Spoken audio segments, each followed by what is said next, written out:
Right now, if I start this car, it's gonna come out a lot of smoke, and it's a very specific smell of unburned diesel. And since on this car we've got this 38 pin connector for the OBD2 port, for which you will need an adapter in order to connect your regular scan tool, I suspect the EGR valve is clogged and it does not open in order to recirculate those exhaust gases when you start the engine for the first time in a cold start. So today I'm going to show you how to clean and remove the EGR valve from this Mercedes from W210 generation with a diesel engine. And down here you can see the EGR valve. So down here from the solenoid you've got the vacuum line which will activate the EGR valve. It will pull the lever and it will allow the exhaust gases to travel inside the intake and be recirculated. The exhaust pipe from here is connected to this aluminum frame which connects to the engine head, and the exhaust gases are coming through the engine head from the exhaust manifold which is down there on this side. So as you can see, this is an important part of the efficiency of this engine, especially when you start it for first time from a cold start. So it's very important to have this valve working properly, especially if you want to pass the emission test and stuff like that. So with an E10, you've got two bolts here and one on the bottom here.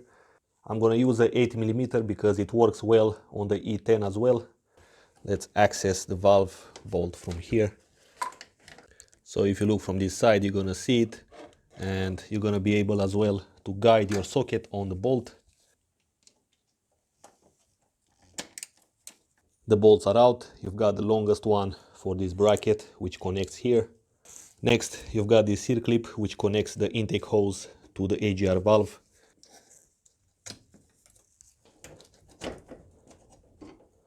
And you can already see that this is full with carbon buildup and gunk in there.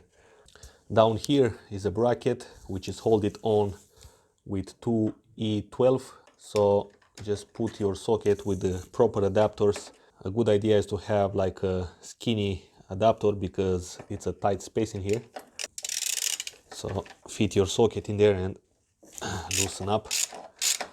Now if you have a look behind there, you're gonna find a 10mm bolt. It's just holding a bracket for the wiring harness. You can disconnect this hose either from this side, which is a little bit more difficult because you've got this spring, or from here, since it's not connected to anything, you just have to pull it out. So I'm going to disconnect it from that side, not from the side where the spring is.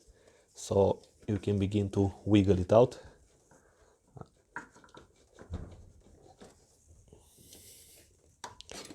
And mind the bracket as well. Also disconnect the vacuum line from here. And if you look inside the EGR valve, you can see a lot of gunk and carbon buildup, which shouldn't be there. From what I see, I'm pretty sure that the rod in the middle does not move, because otherwise you will see some shining part on it. Yeah, that rod doesn't move in there. That's definitely clogged up in there permanently. So let's see if we can revive this valve, or we might have to buy a new one. Next, I'm going to use a vacuum pump and test up if that rod moves or not. We need to confirm that. So I'm going to connect with my adapter on this nozzle here. As you can see, it does not move, no matter of how much pressure I apply. Alright, so first I'm going to scrap it around with a screwdriver. So after I give it a nice clean in there, and I added some gasoline through this pipe in order to disconnect the valve from here. So in order to push it from this side, I gotta take out the pipe, and at the end of the day I still have to take out the spring.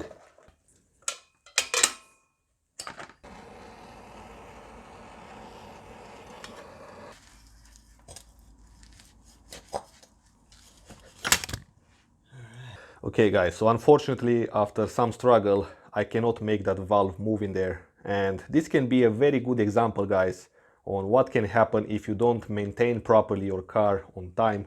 And even if you take your car to a workshop, they will not clean your EGR valve, I promise you, because all they care is to, you know, make money and stuff like that. But if you want to really save money while doing these repairs and do yourself stuff on your car, like any type of job, regular maintenance is the #1 thing you can do in order to save money.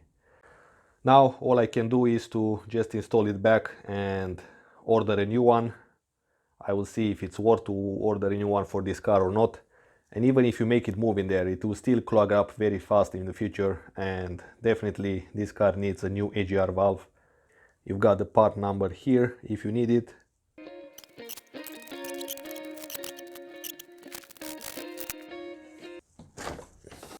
These hoses have seen better days, as people say. Put this hose back and reconnect the C-clip. Finally, let's see a quick test of the solenoid.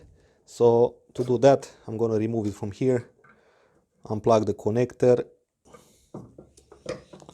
I'm going to unplug the vacuum supply. This is going to be connected to the brake booster line down there. In order to test it up, I've got here 12-volt supply.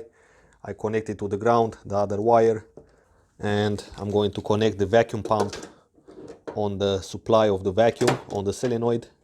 Now, with the solenoid not activated, it should hold the vacuum.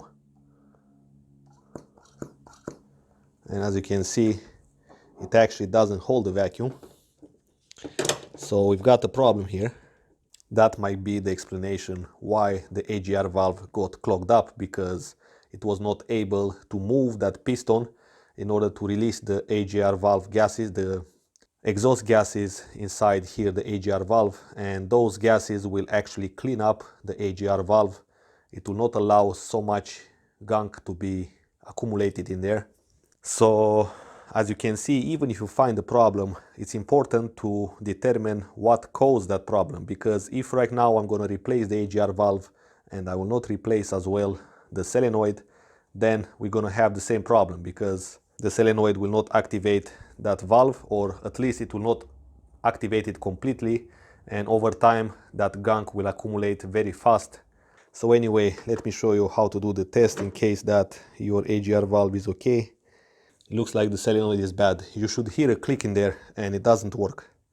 Again, another confirmation that the solenoid is bad. So, okay guys, so that was pretty much it. If you like this video, give it a thumbs up. Also, if you want to really help me out, click that subscribe button as well. It will motivate me to make more videos for you guys, hopefully more advanced and in-depth videos about how to repair the transmission and the engine.